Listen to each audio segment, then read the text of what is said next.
Here we are in 2025, and we've had a bit of a pullback in the market.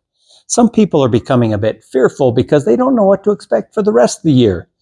Should they jump in now and take advantage of this pullback, or should they wait because it's going to crash further? Okay, so this video is designed to help prevent you from making some major mistakes with your investments and also to help alleviate some of your stress. There's some important data we're going to look at, but before that, I want to step back and take a look at a chart of the S&P 500 over a long period of time. This goes back to 1980, and a lot of things have happened since 1980, but notice as we go left to right, the chart just basically always goes up. However, here's 1987. Did you know in just 1 month, in fact, 1 day, it dropped 20% in a single day? Okay, here's the dot-com bubble. The market was negative 3 years in a row, and over that period of time, it dropped 49%. Here's the housing crisis. Holy cow, we made movies about that. From October of 2007 to March of 2009, the market dropped over 50%. 2011, it dropped 21% over 6 months. Okay. Then we had 2020 happen. I'm sure you remember that year. In March, in one single month, the S&P 500 dropped 34%. Then we had 2022. The market was down 18%. Even the total bond market dropped 13% in that year. This wasn't even all the stuff we had to worry about. We had 9/11 happen. We had the Gulf War happen. We have the Afghanistan war.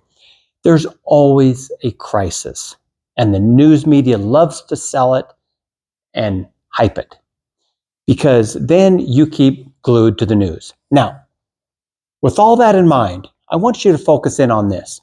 Here are the returns of the S&P 500 with its dividends through the end of 2024.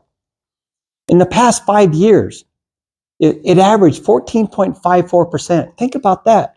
That includes 2022 when it was down 18%. In the last 10 years, over 13%. In the last 15 years, almost 14%. In the last 20 years, over 10%. The last 30 years, almost 11%. In the last 40 years, almost 12%. This is remarkable.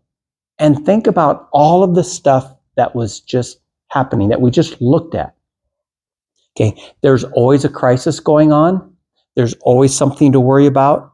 But to a long-term investor, it does not matter. We need to stop focusing in on what's happening this week, this month, this year, or even over the course of a couple of years.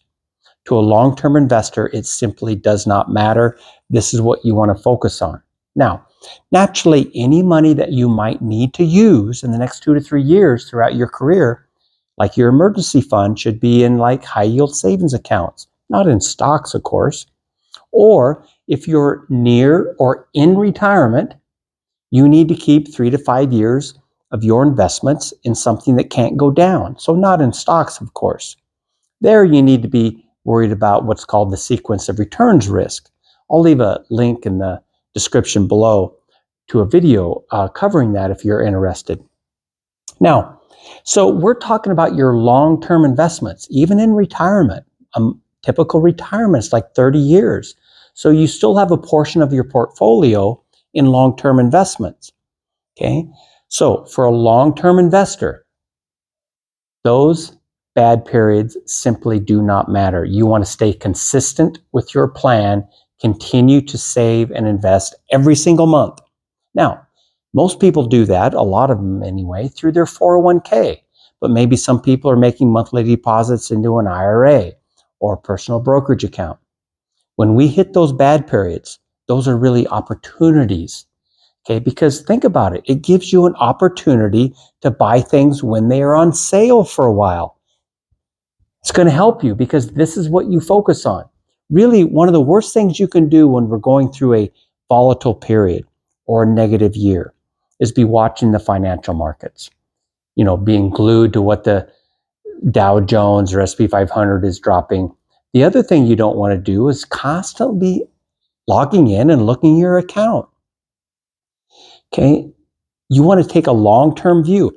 I've been investing for many, many years, and whether it's a good year like last year or maybe a volatile year like this year, I maybe open up my account and look at it 3 or 4 times a year, and that's it. Okay, so think about this. In 2023, the S&P 500 was up 26%.